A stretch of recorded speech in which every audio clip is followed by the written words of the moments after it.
नमस्ते बच्चों, आज से हम शुरू कर रहे हैं लेट्स लर्न अलोंग सीरीज की नई वीडियोस। आज के वीडियो में हम कक्षा 8वीं के विज्ञान विषय पर अध्याय 8 का अध्ययन करेंगे। पाठ का शीर्षक है कोशिका संरचना एवं प्रकार्य। तो आइए आगे बढ़ते हैं इस वीडियो में। कोशिका संरचना एवं प्रकार्य।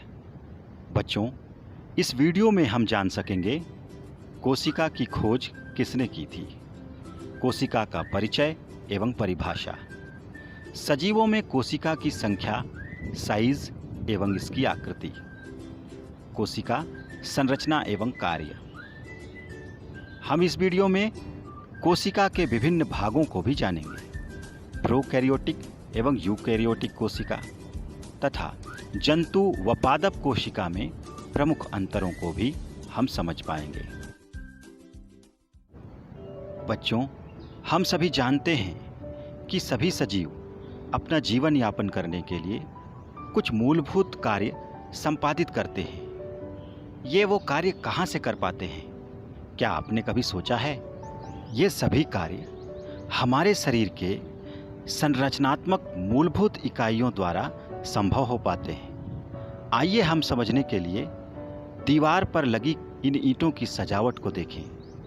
ये ईंट दीवार पर कितने व्यवस्थित और सुदृढ़ लगते हैं। ठीक इसी प्रकार सभी सजीवों के शरीर का निर्माण कुछ व्यवस्थित मूलभूत इकाइयों द्वारा होता है।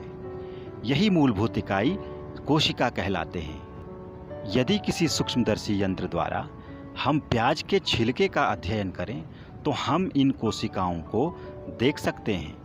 ये किस प्रकार व्यवस्थित होते हैं। ठीक इसी प्रकार ये हमारे शरीर का भी निर्माण करते हैं। इस प्रकार हम कह सकते हैं कोशिका जीव शरीर की रचनात्मक एवं कार्यात्मक इकाई है, जिसमें स्वतंत्र रूप से सजीवों के सारे गुण मौजूद होते हैं। अब प्रश्न ये है कि सबसे पहले इन कोशिकाओं को किसने देखा होगा?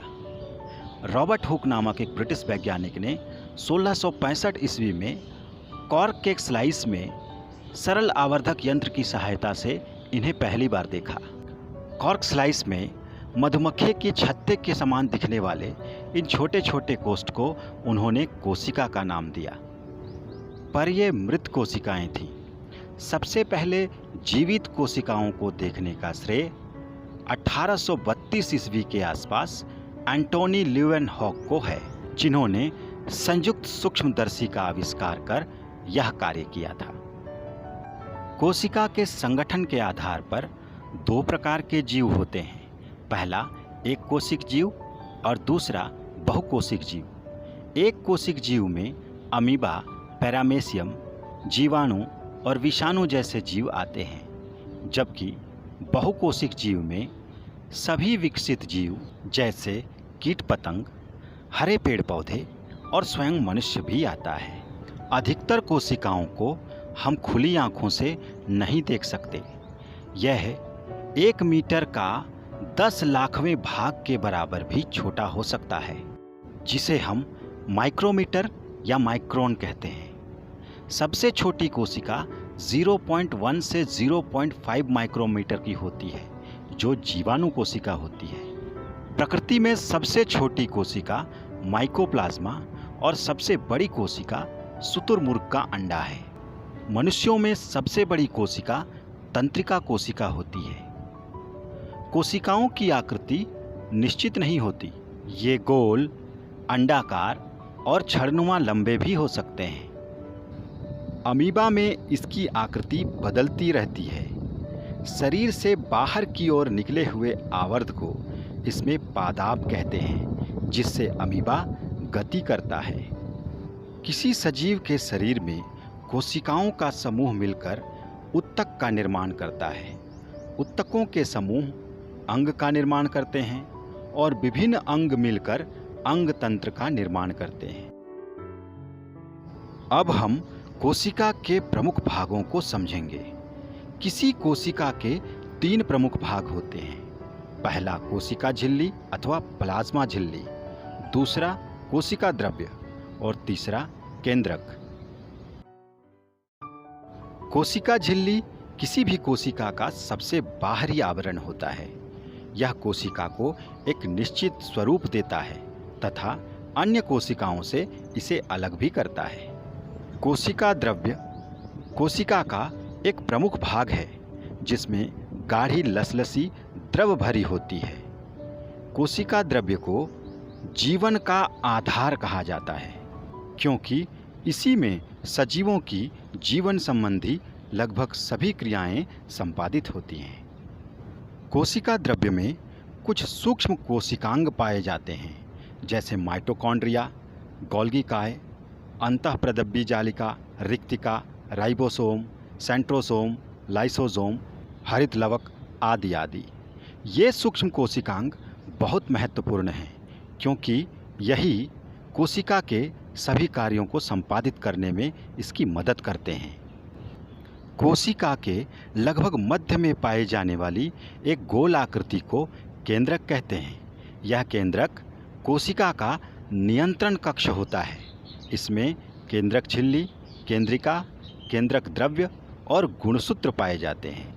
ऊपर दिखाए गए एक पादप कोशिका के चित्र में हम इन संरचनाओं की स्थिति और आकार को समझ सकते हैं। बच्चों, दिए गए चित्र को ध्यान से देखिए जिसमें कोशिका द्रव्य में माइटोकॉन्ड्रिया नामक छड़नुमा आकृति दिखाई दे रही है।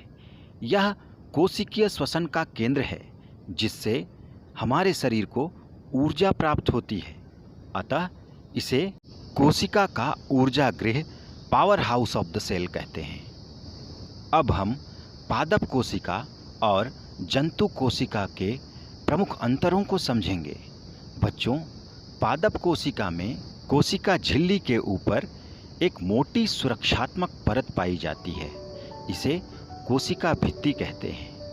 यह केवल पादप कोशिकाओं में ही पाई जाती है, जबकि जंतु कोशिका की बाहरी परत कोशिका झिल्ली होती है। इसके अतिरिक्त पादप कोशिकाओं में हरित लवक पाए जाते हैं जो पौधों में प्रकाश संश्लेषण की क्रिया के लिए उत्तरदायी होते हैं। ये हरित लवक जंतु कोशिकाओं में अनुपस्थित होते हैं। अन्य प्रमुख अंतरों में पादप कोशिकाओं की रिक्तिकाएं बड़ी होती हैं, जबकि जंतु कोशिका में रिक्तिका या तो छोटी होती हैं या अनुपस्थित प्रायः होती हैं।